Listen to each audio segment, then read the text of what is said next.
శ్రీమాత్రే నమః. శ్రీ గురుభ్యో నమః.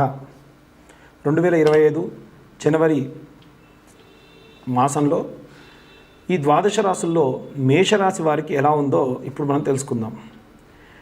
నిజంగా చెప్పాలి అంటే మేషరాశి వారికి ఈ యొక్క జనవరి మాసం చాలా శ్రేష్టంగా ఉందని చెప్పొచ్చు. ముఖ్యంగా గృహిణుల విషయానికి వస్తే బంగారపు ఆభరణాలు లబ్ధి పొందుట, అలాగే వస్తువులు ఏవైనా కొనుక్కోవాలి అనుకునేటువంటి విద్యార్థి స్థాయి నుండి గృహిణుల వరకు కూడా, ఉద్యోగస్తుల్లో కూడా కొంతమందికి ఏమిటంటే సుగమమైనటువంటి మార్గాలు గోచరించి ఇంట్లో ఉన్నటువంటి మీ యొక్క భార్యకి పిల్లలకి వస్తువులని కొనివ్వడము, అందున బంగారము వస్త్రములు వీటికి సంబంధించినటువంటి కొనుగోలు బాగా జరుగుతుంది. కొంటారు, ఆనందకరమైనటువంటి వాతావరణాన్నే గడుపుతారు. ముఖ్యంగా ఉద్యోగస్తులు ఇవన్నీ రావాలి అంటే ఉద్యోగస్తులకు సంబంధించి ఇంక్రిమెంట్లు అవి బాగా వస్తాయనే కదా అర్థం. కాబట్టి పనిలో ఒత్తిడి తగ్గడము, కాస్త ప్రశాంతంగా ఉండడము. చాలామంది అంటూ ఉంటారు మొదటిసారి ఒత్తిడి తగ్గుతుందన్న మాట వచ్చిందండి అని. మేము ఎలా ఉంటే అలాగే చెబుతామండి. కాబట్టి మేషరాశి వారి విషయంలో ఒత్తిడి తగ్గడము, ప్రశాంతతమైనటువంటి వాతావరణం ఉండడము, ఎవరి పని వారు చేసుకుంటూ వెళ్ళడము, ఆరోగ్యవంతమైనటువంటి పరిస్థితులు ఉండడము, చాలా ఆనందకరమైనటువంటి పరిస్థితులు ఉండడము, వినోదాలు వీటికి సంబంధించినటువంటి వాటికి సంబంధించి సినీ రాజకీయ రంగాల వారు అధికంగా చూపించడము. ఇక వ్యాపారస్తుల వారి విషయానికి వస్తే విక్రయ విషయాల్లో చాలా లాభాలు పొందుతూ ఉంటారు. అంటే చాలామంది ఇక్కడ బిజినెస్ అనేసరికి మనకు 2-3 రకాల బిజినెస్లు ఉంటాయండి. కొన్ని బిజినెస్ ఎలా ఉంటాయంటే అతను వస్తువు కొనడు, అతను వస్తువు అమ్మడు, అతని చేతికి ఏమీ రాదు. ఎక్కడో ఒక అతను వస్తువు కొనేవాడు ఉంటాడు, ఒక చోట అమ్మేవాడు ఉంటాడు. ఈ యొక్క కొనేవాడి దగ్గర నుంచి అమ్మేవాడి దగ్గర నుంచి కొనేవాడి దగ్గరికి తను పంపిస్తాడు, అంతే. ఇతని డబ్బులు ఇతనికి వస్తాయి. ఇది వ్యాపారమే. అది కొంతమంది వస్తువు తయారీ చేస్తారు. అలా తయారు చేసేవారికి కానీ, మధ్యస్థంగా ఉన్నవారికి కానీ, కొని మళ్ళీ జనాలకు అమ్మేవారికి కానీ అందరికీ కూడా శుభకరమైనటువంటి వాతావరణమే ఈ యొక్క జనవరి మాసంలో కనిపిస్తూ ఉంది. సినీ రాజకీయ రంగాల వారికి సంబంధించి కూడా చాలా ఆహ్లాదకరమైన ఆనందకరమైనటువంటి వాతావరణమే కనిపిస్తూ ఉంది. ఇక ప్రత్యేకమైనటువంటి విషయం ఎవరిది అనంటే విదేశాలకు ప్రయాణం చేయాలి అనుకునేటువంటి విద్యార్థులు. ఎందుకంటే మన అగ్రరాజ్యమైనటువంటి అమెరికా నుండి ఎన్నో రకాలైనటువంటి ఆంక్షలు వచ్చినప్పటికీ మేషరాశి వారికి మాత్రం ఎలాంటి ఆంక్షలు లేకుండా ప్రశాంతమైనటువంటి విదేశీయాన యోగ్యం ఉంది. బాగా చదువుకుంటారు. ఇంత కష్టపడి విద్యార్థులు ఎవరైనా సరే మీ తల్లిదండ్రులు పంపిస్తుంటే దయచేసి వారి యొక్క కష్టానికి విలువను చేకూర్చండి. మంచి విలువ కలిగినటువంటి విద్యను అభ్యసించి మంచి ఉద్యోగం చేసి మీ యొక్క మాతృదేవతకి మాతృభూమికి కూడా మంచి పేరు తీసుకురండి విద్యార్థులందరూ. అలాగే మంచి కాలం కూడా అని చెప్పవచ్చు. అయితే ఎవరైనా సరే కోర్టు కేసులు గొడవలు ఉన్నవారు ఎవరైనా ఉంటే కనుక ఇప్పుడు నేను చెప్పేటువంటి బుధ ఆదిత్య యోగానికి సంబంధించిన రెమెడీస్ ఏముంటాయో అవన్నీ పాటించడం వల్ల మంచి సత్ఫలితాలు పొందవచ్చు. ఇప్పుడు నేను చెప్పే వీడియో 12 రాశులకి 12 రాశులకి కూడా ఎండింగ్లో వేసుకోండి. 2025 నూతన ఆంగ్ల సంవత్సరం జనవరి మాసం నందు బుధాదిత్య యోగం రానుంది. ఈ బుధాదిత్య యోగము అంటే బుధుడు సూర్యుడు కలిసి ఉండడం వల్ల మన 12 రాశులకి, ఈ ఒక్క రాశి వారికి కాకుండా 12 రాశుల వారికి కూడా చాలా అనుకూలంగా ఉండబోతుందని మనం చెప్పవచ్చు. అయితే సాధారణంగా తెలిసినంత వరకు ప్రతి ఒక్క జ్యోతిష్యులు చెప్పేది ఏమిటంటే ఒక 4 రాశుల వారికే బాగుంది, సింహరాశికి, అలాగే కన్యారాశికి, తులారాశి వారికి, వృశ్చిక రాశి వారికి బాగుంది, ఇతరత్ర ఇంకెవరికి కూడా అంత యోగదాయకం కాదు అంటూ ఉన్నారు. కానీ అలా కాదు. యోగం ఉన్న సమయంలో మనం దానికి తగ్గటువంటి పూజాది క్రతువులు, చిన్న మార్పులు, చిన్న రెమెడీస్ చేసుకోవడం వల్ల అత్యుత్తమమైనటువంటి ఫలితాలు మీరు పొందవచ్చు. అయితే ఏమేం చెయ్యాలి, ఎలాంటి ప్రతిఫలాలు పొందొచ్చు అంటే విద్యార్థులు కానీ, గృహిణులు కానీ, వ్యాపారస్తులు కానీ, ఉద్యోగస్తులు కానీ, ఏదైనా సరే కార్మిక రంగంలో ఉన్నటువంటి వారు కానీ, లేదా ఎవరైనా సరే సినీ రాజకీయ రంగాల్లో ఉన్నవారు కానీ, విదేశాలకు ప్రయాణం అవ్వాలనుకుంటున్న వాళ్ళు, విదేశాల్లో ఉద్యోగం చేయాలనుకుంటున్న వాళ్ళు, విదేశాల్లో చదువుకోవాలనుకునేటువంటి వాళ్ళు, కోర్టు కేసులతో ఇబ్బంది పడుతున్న వాళ్ళు, ఎవరైనా సరే ఈ బుధాదిత్య యోగాన్ని సఫలీకృతం చేసుకోవచ్చు. ఎలా చేసుకోవాలండి అంటే చాలా ఉత్తమమైనటువంటి మార్గం ఏమిటి అంటే ఆరాధన పూర్వకంగా చేసేటువంటి మార్గము. దీంట్లో విద్యార్థులందరూ కూడా చేయవలసింది ఏమిటి అంటే దత్తాత్రేయ స్వామి వారి యొక్క మంత్రాన్ని పఠనం చేయండి.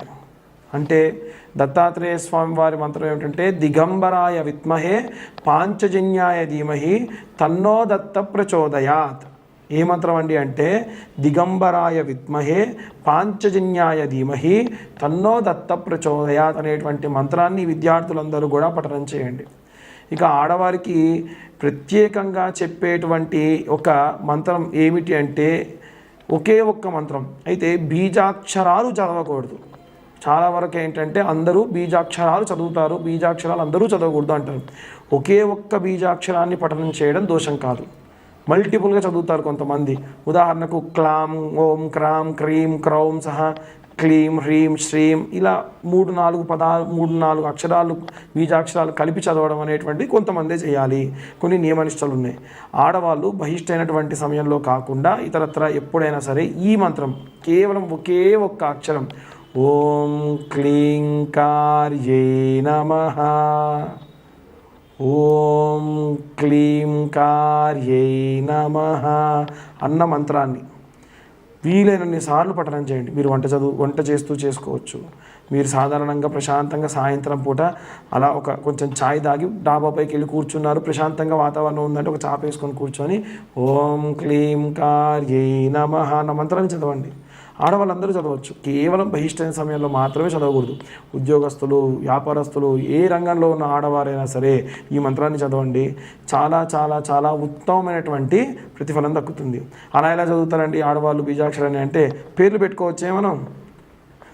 పేర్లు పెట్టుకోవడానికి లేని దోషము మంత్రం చదవడానికి ఎక్కడదండి. కాబట్టి ఎటువంటి తప్పు లేదు. అసలు మీరు పూజ చేసేదేమో శ్రీమూర్తి దేవతలనా, కానీ మంత్రం మాత్రం ఆడవాళ్ళు చదవకూడదా? ఎక్కడ న్యాయం? ఎక్కడా లేదు. ఆడవాళ్ళు బ్రహ్మాండంగా చదవచ్చు.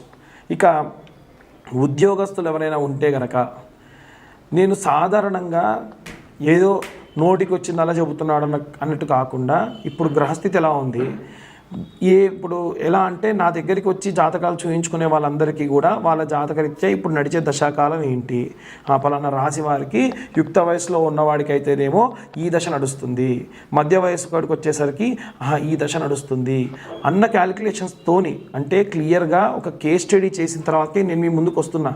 చాలామంది అడుగుతూ ఉంటారు, ఎలా చెప్తారండి మీరు అలా మాస ఫలితాలు, అలా రాశి ఫలాలు ఎలా చెప్తారు, అలా చెప్పకూడదు కదా అంటే దానికి ఒక నిర్దిష్టమైనటువంటి కొలమానంతోనే చెబుతున్నాను, మళ్ళీ చెబుతున్నా. అలా ఉద్యోగస్తులందరూ కూడా చదవవలసినటువంటి మంత్రం ఏమిటి అనంటే ఓం గురు అరిష్టేతు సంప్రాప్తే గురు పూజాంచకారయేత్ గురుధ్యాన్నం ప్రవక్ష్యామి పుత్రపీడోపశాంతయే అనే మంత్రాన్ని చదవండి. ఇక మనకి గురు స్తోత్రము అని ఉంటుంది. ఇది విద్యార్థులు కానీ లేదా ఉద్యోగస్తులు కానీ ఈ యొక్క గురు స్తోత్రాన్ని చదవడం చాలా మంచిది. ఆదిశంకరాచార్యులు ఈ యొక్క గురు స్తోత్రాన్ని రచించడం జరిగింది. అయితే ఈ గురు స్తోత్రము చదువుతున్నా వింటున్నా చాలా ప్రశాంతత మీకు లభిస్తుంది. దానివల్ల మానసికమైనటువంటి ఒత్తిడి అనేటువంటిది లోను కాకుండా ఉంటారు.